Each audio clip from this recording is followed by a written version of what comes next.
वज़ीर आज़म की ज़ेर सदारत नेशनल एक्शन प्लान की एपेक्स कमेटी का इजलास, वफाकी वज़रा, चारों वज़रा आला और अस्करी क़यादत की शिरकत। वज़ीर दाखिला मोहसिन नकवी, वज़ीर क़ानून आज़म नज़ीर तारड़, डेप्यूटी वज़ीर आज़म इसाक डार भी शरीक। इजलास में मुल्क की अंदरूनी और बैरूनी सिक्योरिटी का जायजा लिया गया।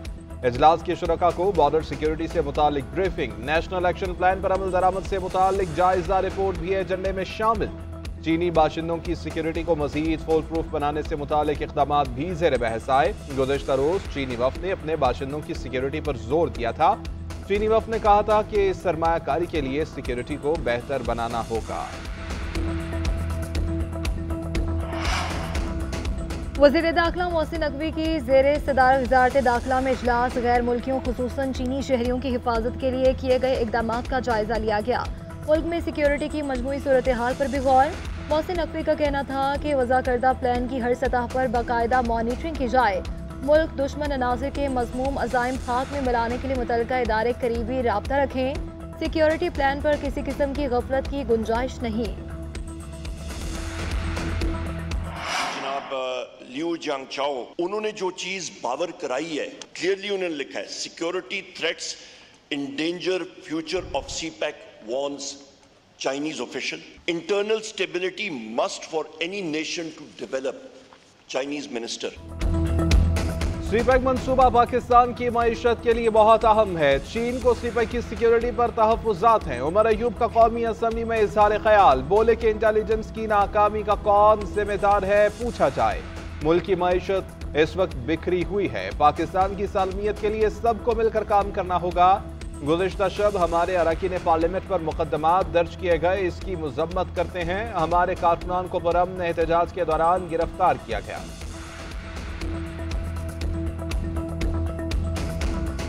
क्योंकि स्वात के अंदर वाक़या पेश आया है और एक और मॉब लिंचिंग का वाक़या, जिसके नतीजे में आज पूरी दुनिया में पाकिस्तान की जग हंसाई हो रही है और ख़ास तौर पे हमारा हमसाया मुल्क कि जहाँ पर मुसलमानों की भी मॉब लिंचिंग होती है, उसका मीडिया भी हमारा मजाक उड़ा रहा है। सानहे सवात पर दुनिया भर में पाकिस्तान के हालात पर सवालात उठ रहे हैं। ऐवान सानहे सवात पर नोटिस ले, वफाकी वजीर एहसन इकबाल का कौमी असम्बली में इज़हार ख्याल, बोले कि एक जनूनी ने मेरी भी जिंदगी लेने की कोशिश की।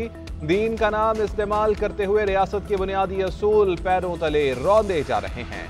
इस्लाम ने हमें काफिर की लाश की भी हुर्मत का दर्स दिया। हम लोगों को मारकर लाशें जलाकर दुनिया को क्या दिखा रहे हैं? हम किसी की लाश की बेहुरमती नहीं कर सकते।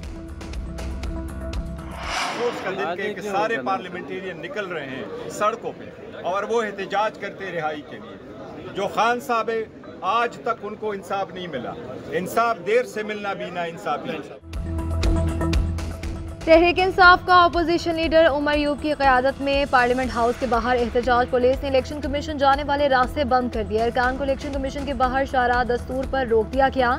चेयरमैन तहरीक इंसाफ बैरिस्टर गौहर अली खान की मीडिया से गुफ्तगू, बोले कि पार्लियामेंटेरियंस बानी तहरीक इंसाफ की रिहाई के लिए एहतजाज कर रहे हैं। इंसाफ देर से मिलना भी नाइंसाफ़ी है। आज इस नाइंसाफ़ी के खिलाफ हम निकले हैं। ऐवान बाला में हमारी आवाज़ बंद कर दी गई। ये इंसानी हुकूक की खुली खिलाफ वर्जी है।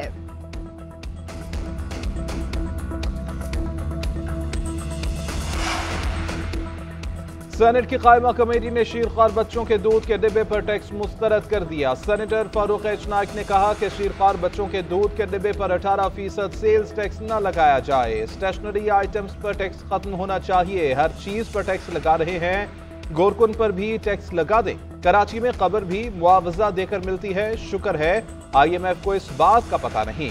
सेनेटर अनूश रहमान ने कहा कि क्या FBR के IMF के साथ हाथ बंधे हुए हैं। सेनेटर ज़िशान खानज़ादा बोले कि फाटा फाटा की टैक्स छूट का गलत इस्तेमाल किया जाता रहा है। सेनेटर सलीमान बीवाला ने कहा कि मैन्युफैक्चरर्स कहते हैं कि टैक्स छूट खाम माल के लिए दी गई है। ये खाम माल भी यहाँ के मैन्युफैक्चरर्स को बेचा जा रहा है।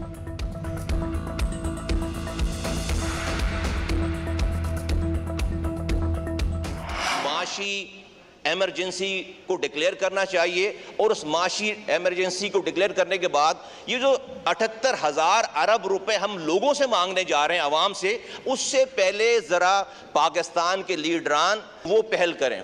तमाम रिटायर्ड फौजी अफसरान, तमाम हाजिर जर्नैल 50-50 करोड़ रुपए ये भी पाकिस्तान को अतिया करें। ये सब मिलकर 1000 अरब रुपए पहले जमा करके दिखाएं।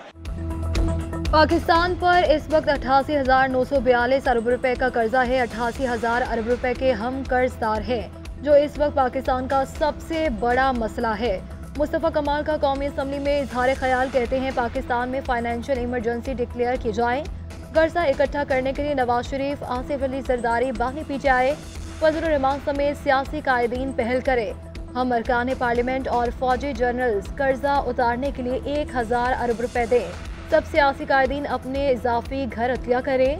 अरकान पार्लियामेंट अपनी 25% जायदाद कर्जा उतारने के लिए अतिया करे। दूध देने वाली भैंसें मर रही हैं और हमें अब इसे बचाना होगा। दिखाई नहीं दे रहा कि हुकूमत चल सकेगी, और जो उन्होंने बजट में जो जुल्म किया है, जितने टैक्सेस लगाए हैं, और जिस तरह अभी जो हमारे मुस्लिम लीग की और पीपल पार्टी की जो MNAs है असम्बली में, यानी कोई इस बजट के हक पे बोलना नहीं चाहते। हुकूमत और पीपल्स पार्टी का आपस में ड्रामा लगा हुआ है। हुकूमत से उनके इत्तेहादी संभाले नहीं जा रहे। साबिक स्पीकर असद कैसर की मीडिया से गुफ्तगू, बोले कि हुकूमत ने बजट में जुल्म किया, इनके MNAs बजट के हक में बोलना नहीं चाहते। ये हुकूमत ज्यादा अरसा चलती दिखाई नहीं देती। CPEC कौमी मंसूबा है, किसी पार्टी का नहीं।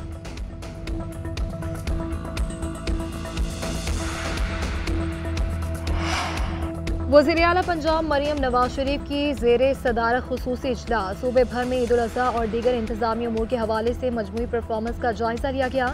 वज़ीर आला ने ईद पर उम्दा कारकर्दगी पर डिप्टी कमिश्नर्स और इनकी टीमों की कारकर्दगी को सराहा। मरियम नवाज ने कहा कि पूरी टीम से खुश हूँ और दिल से शाबाश देती हूँ। इसी जोश और जज्बे से आवाम की खिदमत का सफ़र जारी रहना चाहिए। कमिश्नर्स, डिप्टी कमिश्नर्स और AC हफ्ते में एक दिन आवाम के लिए मुख्तस करें। अस्पताल और स्कूलों के बाकायदगी से विजिट करें। बिल्डिंग, बिजली, वायरिंग और दीगर उमूर के बारे में रिपोर्ट ली जाए।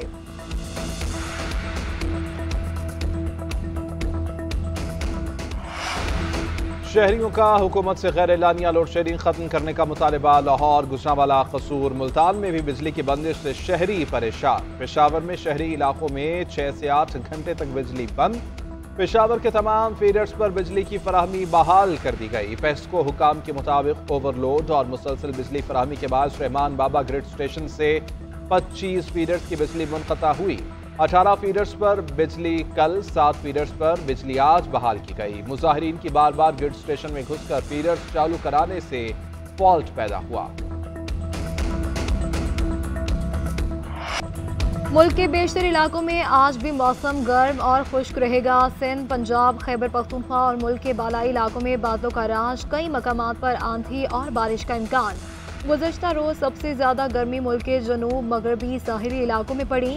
महकमा मौसमियात के मुताबिक इन इलाकों का दर्जा हरारत 42 डिग्री से ऊपर रहा। तुर्बत का दर्जा हरारत 48, दादू का 47 तक जाने का इम्कान। मुल्तान, बहावलपुर, DG खान डिविजन में पारा 44 तक जाने की तवक्को।